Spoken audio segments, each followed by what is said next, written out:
Welcome back into the workshop. Now this is a little bit of a continuation for the parallel arm gizmo.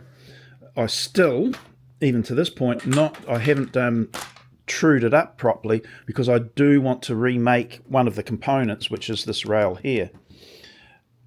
I had inbuilt possibly a little error, so what I'm going to do is to eradicate, hopefully, that issue. So, yay. And so there's no sense, trying to fine-tune it until that's been done. Otherwise, I'm going to run up against the same problem that I'm trying to eliminate. So just as a way of background, the parallel arm guide that I was trying to tweak to make parallel, I was doing the wrong thing because the issue wasn't or didn't lay entirely or solely or at all in the parallel arm guide. And that seems to make sense too, because when I was doing the measurements, I was getting, at some effort, very accurate readings off of the digital caliper. And I thought, well, why does that error still exist? Well, it wasn't in the parallel arm or what I was doing. It was what I'd done with the bench, the sketchy builder pads. And the method of getting these holes and their spacings was derived from that bar over there, or one similar to it, and they had inbuilt variances in their tolerance. Not much, but enough for it to give some impact, maybe. And that was the problem. The differences were variable. Again, just go over it again, in the whole top, a lot of the intolerances or the differences neutralize themselves. So from that point there to this point here, like 2 meters, I'd be lucky if I could get 1.5 mil out. Now I don't want any out, errors at all. But over that distance, that's not much. But I could get that 1 mil, say, between 2 holes. I've never in no situation have I found that to be accurate. But I'd get 0.5 mil. And sometimes, just through sheer bad luck, the alignment of 2 or 3 or 4 different holes would exaggerate the problem, and the next thing, it's neutralized again. So in all, the top is very accurate to the point of it achieves the end result that I want. But when I've got something that's demanding like this, and the cosine issue can bite, it will. If there's a small error here, when you articulate your arms around in this mechanism, the cosine issue will present itself. So yeah. So to counter that, and when I found this is what all these numbers I've got here, I was showing the difference in the measurements, and I thought, how do I counter that? Turns out, quite easily, once I've figured it out, and that is to elongate this hole. I've got my pin there, and I'd put grub screws on either side so that the rail can move backwards and forwards, neutralizing any error that was in a hole that was found to be out. It means that when I move this mechanism away, from it, or plug it into another set of holes, I just need to quickly check the measurement from here to here and adjust accordingly. It's a bit of a faff to have to do, but it's a really good faff to have the ability built into your mechanism. So, yippee. So wanting to improve this, I decided that it might be better if instead of pushing the spring-loaded ball ends of the grub screw, if you want to call it that still, instead of that pushing up against the round surface of a pin, let's have it pushing up against a flat surface of in this case it's a nut coupler or rod coupler, a barrel nut, whatever, I don't know. The barrel nut's a bit different, isn't it? Anyway, one of these. So it's got a flat surface that the grub screw can push onto and affect this. And I thought, well, in that case, that doesn't have to be a elongated hole at all. It can just be an ordinary hole because, after all, there's the gap that I've got there. Grub screw in each side, pivot, and goes backwards and forwards for adjustment. If I do it like this, and this is the point of the video, doesn't have a real good it doesn't have a specific outcome, but it's just one of these things that I wanted to include as part of the Dave's Diary because it might get used at a later date. Note, might is meaning it will. So if we have this mechanism, we have a pivot here that locates in the pin, and we've got this part, equivalent of this, here, so it can move backwards and forwards. It alters the point where the arm goes into. So we've got tunability, quite good tunability in this regard. If I want to restrict and refine the movement of the pivot, I can come down here and extend out where the pivot is being placed so that for the same movement of the grub screw, this area here where the actual arm is smaller.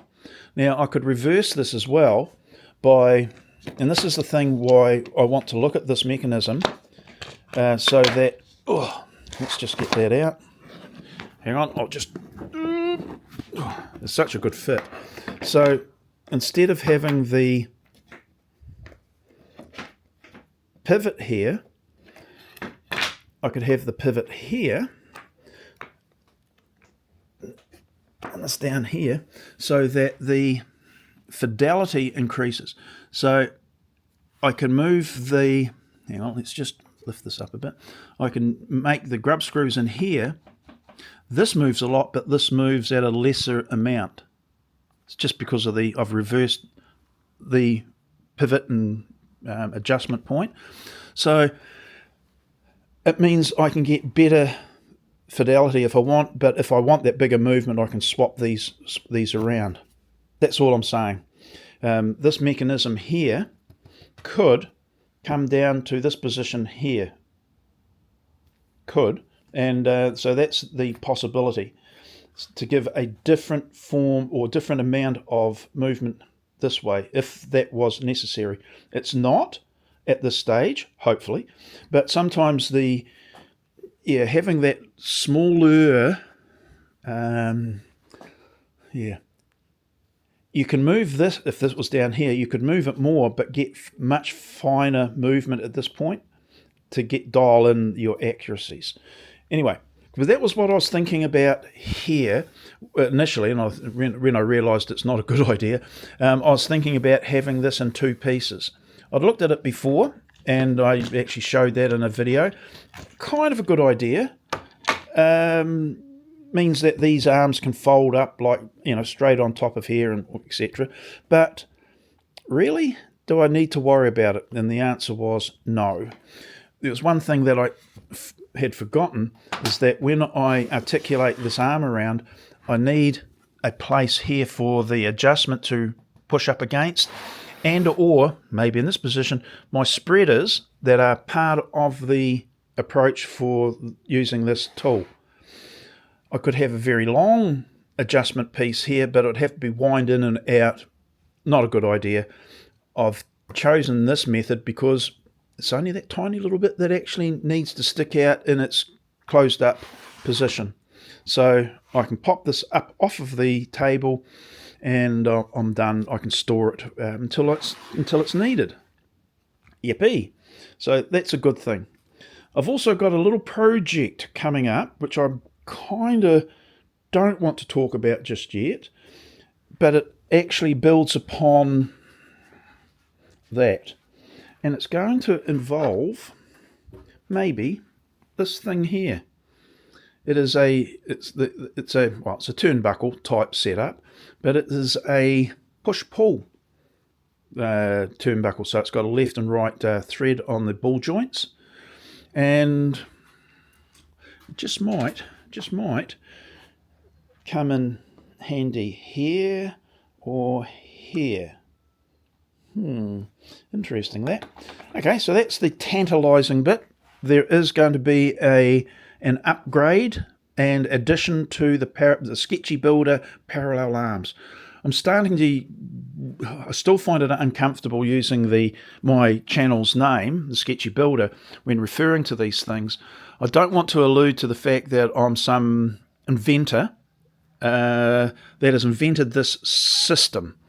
It may well be that that's the case, and I'm talking about the use of the pads, not the workbench, because there's thousands of people have got workbenches and different methods for getting the holes. Not that at all, but it's the fact that it's component orientated for the entire bench, and they can be put together in different orientations and combinations.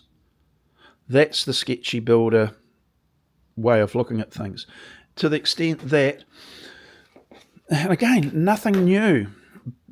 So forgive me this side of things. If it sounds like that's what I'm talking about, it's not. But when I put a pad in here for a router, a lot of people do it on the end of their bench saw quite often, or a workbench. They'll put a router in there, but I'm using it as a dimensioning tool, not as a router per se. That's what that thing's for, and why I differentiate between the two usages. So yes, I've got a router station. So why am I making differentiating its use here? Well, there's a reason. But the more I look at this and use this in this situation, the more I want to make it better still. And what I'm going to do is to expand the use of this away from the trim router, which was ideal, because I had one, was ideal initially, but because I'm looking at other jobs that are coming up, I want a full-blown 3¼ horse router in there. That means I can use the big puppy router bits, which also increases the demand for safety, because you don't want one of those big things, whirring around exposed. Not like you see some of those videos that people are running timbers past these big blades and router bits, and you're going, "Whoa!" Yeah, not me. So anyway, the dust collection and safety feature will have to be thought about for there, but it's also going to be part of this and that new mechanism I'm talking about. So yeah, things will develop, which is good because it expands the Sketchy Builder system. Yes, no. So I do still feel quite self-conscious about attributing a simple tool that probably has been used in a similar context before, many thousands of times around the world, but just in this context. Anyway, you'll have to bear with me. Well, you have to, but we're going to expand what we're doing here. Yes, it will take a little bit of time to get done, and well, it may be that I get interrupted a bit because I'm going to be selling my property. There may be things that interrupt my focus, let's say a concentration. I'm kind of deciding that I'm going to assemble my my storage units. This is all this stuff here that's been lying around for a couple of months now. I'm going to assemble it unclashed, which is really annoying because I was hoping to have gone through the process of having them clashed, and then I can trim them down to their exact fitted dimension, because most of them are just a little bit over the desired dimension. That's why that's there.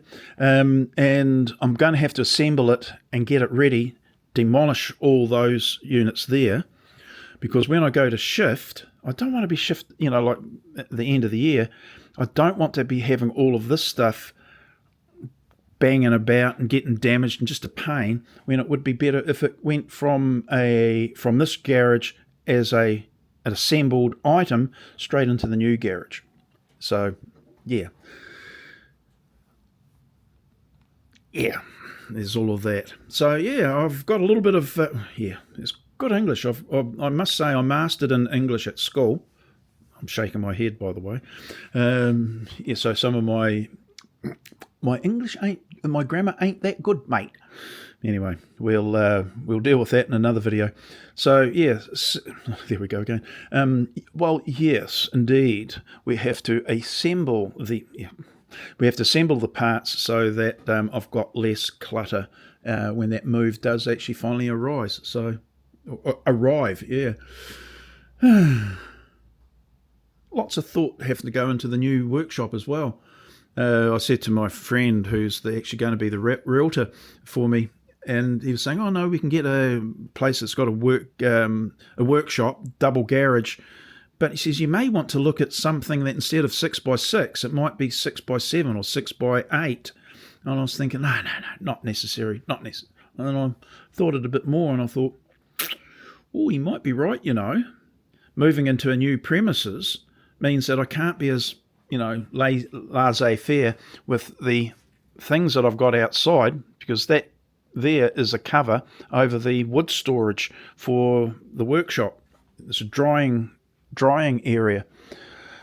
I've also got a tool shed, implement shed for like the gardens and what have you. So yes, that little bit bigger area might work well, and it means that this 1.5 car garage size workshop could have some of the storage in that extra metre or 2 metres, and I then get the full area of the workshop mainly for the tools proper and working on the workbench, because it gets a wee bit of an issue in this state. And if I'm developing things, it's easier to show. So all of those thoughts. Anyway, most of that you didn't need to know, but now you do. Yeah, so keep an eye out for the videos with the use of the turnbuckle. Just saying, could be interesting. It's a specialist tool. It's a tool for a specific use. It's not going to be commonly used, but as it is an expansion of that, probably not a bad idea. Okie doke, that's it. I'm going away, leave you alone, and I'll get back to you in the next video. Okay, we'll see you later now. Bye.